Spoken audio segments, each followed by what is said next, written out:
नमस्ते। टेट मामले पर सुप्रीम कोर्ट से एक बहुत बड़ा अपडेट आया है जो सीधे सीधे उत्तर प्रदेश सरकार की रिव्यू पिटीशन से जुड़ा हुआ है। तो चलिए आज इस पूरे डेवलपमेंट को एकदम आसान भाषा में समझते हैं। तो सबसे बड़ा सवाल यही है कि सुप्रीम कोर्ट के इस नए नोटिस का इस टेट रिव्यू पिटीशन के लिए आखिर मतलब क्या है। क्या इससे कोई बड़ा फर्क पड़ेगा? चलिए इसी को समझने की कोशिश करते हैं। देखिए, सबसे जरूरी बात सबसे पहले 19 सितंबर 2025 को सुप्रीम कोर्ट ने एक नोटिस जारी किया है और ये नोटिस उत्तर प्रदेश सरकार की रिव्यू पिटीशन में एक तकनीकी कमी मतलब एक डिफेक्ट को लेकर है। यही वो एक लाइन है जो इस पूरे मामले का अभी केंद्र बिंदु बनी हुई है। तो ये तो हो गई हेडलाइन, पर इस नोटिस के अंदर आखिर है क्या, इसे समझने के लिए हमें इसकी हर डिटेल को ध्यान से देखना होगा, क्योंकि इसमें लिखी एक एक बात इस केस के भविष्य के लिए बहुत मायने रखती है। अच्छा, आगे बढ़ने से पहले ये समझना जरूरी है कि ये रिव्यू पिटीशन होती क्या है। देखिए, ये कोर्ट से एक तरह की गुजारिश होती है कि वो अपने ही दिए हुए फैसले को एक बार फिर से देखे। ये तब फाइल की जाती है जब किसी पक्ष को लगता है कि फैसले में कोई बड़ी तथ्यात्मक गलती रह गई है। और ये देखिए, स्क्रीन पर इस नोटिस की ऑफिशियल डिटेल्स हैं जो सीधे सुप्रीम कोर्ट की वेबसाइट से ली गई हैं। तारीख है 19 सितंबर। केस का नाम है स्टेट ऑफ यूपी वर्सेस अंजुमन इंसात तालीम ट्रस्ट और ये नोटिस वकील श्री अंकित गोयल को भेजा गया है। लेकिन इन सब में सबसे जरूरी बात है वो आखिरी पॉइंट। जब तक बताई गई कमी ठीक नहीं हो जाती, ये केस 1 इंच भी आगे नहीं बढ़ सकता। हम बार बार ये शब्द सुन रहे हैं, कमी या डिफेक्ट, जिसकी वजह से पूरा केस रुका हुआ है। तो सवाल ये उठता है कि कानूनी प्रक्रिया में इस शब्द का असल मतलब क्या होता है। क्या ये कोई बहुत बड़ी गलती है या कुछ और? यहां एक बात साफ समझनी होगी कि ये जो कमी है ये किसी जज ने सुनवाई के दौरान नहीं निकाली है, बल्कि इसे कोर्ट की एडमिनिस्ट्रेटिव ब्रांच यानी रजिस्ट्री डिपार्टमेंट ने पकड़ा है। उनका काम ही यही है कि वो ये चेक करें कि सुनवाई के लिए लिस्ट होने से पहले सारे कागजात सही हैं या नहीं। अब ऑफिशियल नोटिस में ये तो नहीं बताया गया है कि असल में प्रॉब्लम है क्या, लेकिन जो आम कानूनी प्रक्रियाएं होती हैं उनके आधार पर हम कुछ अंदाजा जरूर लगा सकते हैं। एक बात ध्यान में रखिएगा, ये सिर्फ कुछ अनुमान हैं, कोई पक्की खबर नहीं। हो सकता है कि डॉक्यूमेंट्स का फॉर्मेट गलत हो, या वकालतनामा में कोई गड़बड़ी हो, या फिर कोई जरूरी सर्टिफिकेट या एफिडेविट लगाना भूल गए हों। ये छोटी छोटी तकनीकी चीजें होती हैं। तो ये तो हो गई समस्या की बात।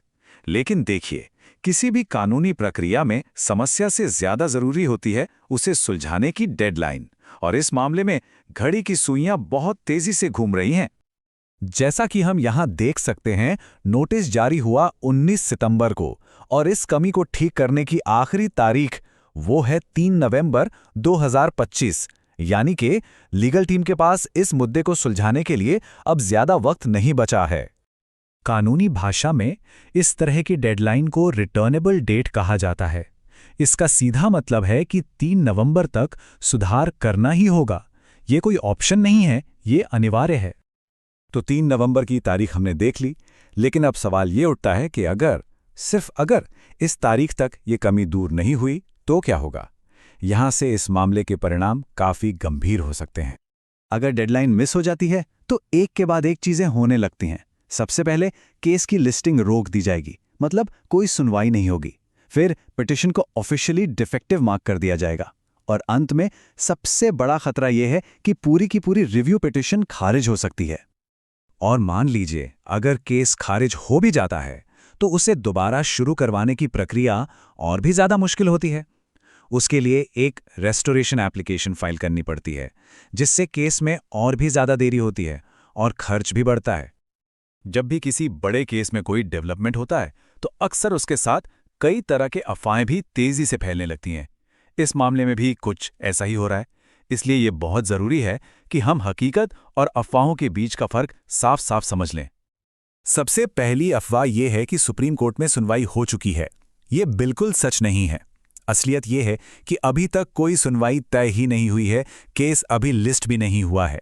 इसी तरह कुछ वीडियो क्लिप्स वायरल हो रही हैं, लेकिन वो इस टेट मामले की हैं ही नहीं, वो अनुदेशकों से जुड़े एक बिल्कुल अलग केस की हैं। और इस बात का सबसे बड़ा सबूत है ऑफिशियल वेबसाइट। जब आप वहां केस का स्टेटस चेक करते हैं तो सुनवाई की तारीखों के लिए साफ साफ नो रिकॉर्ड्स फाउंड लिखा आता है। इसलिए हमेशा ऑफिशियल सोर्स पर ही भरोसा करना चाहिए।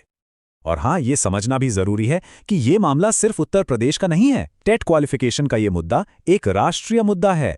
सुप्रीम कोर्ट का जो भी फैसला आएगा उसका असर अंत में देश के सभी 28 राज्यों और 8 केंद्र शासित प्रदेशों के शिक्षकों पर पड़ेगा। हैरानी की बात तो ये है कि अभी सिर्फ यूपी, तमिलनाडु और ओडिशा जैसे कुछ ही राज्य इसमें एक्टिव हैं। इसका मतलब ये हुआ कि देश के बाकी हिस्सों में लाखों शिक्षक शायद इस बात से अनजान हैं कि उनकी नौकरी की योग्यता पर एक बड़ा फैसला आने वाला है। तो अंत में ये सवाल हमारे सामने है, क्या ये सिर्फ एक छोटी-मोटी प्रक्रिया से जुड़ी रुकावट है जिसे आसानी से दूर कर लिया जाएगा, या फिर ये इस केस के लिए आगे आने वाली बड़ी कानूनी चुनौतियों का एक शुरुआती संकेत है? ये एक ऐसा सवाल है जो इस केस की मौजूदा अनिश्चितता को दिखाता है और हमें आगे के डेवलपमेंट्स पर नज़र रखने के लिए कहता है।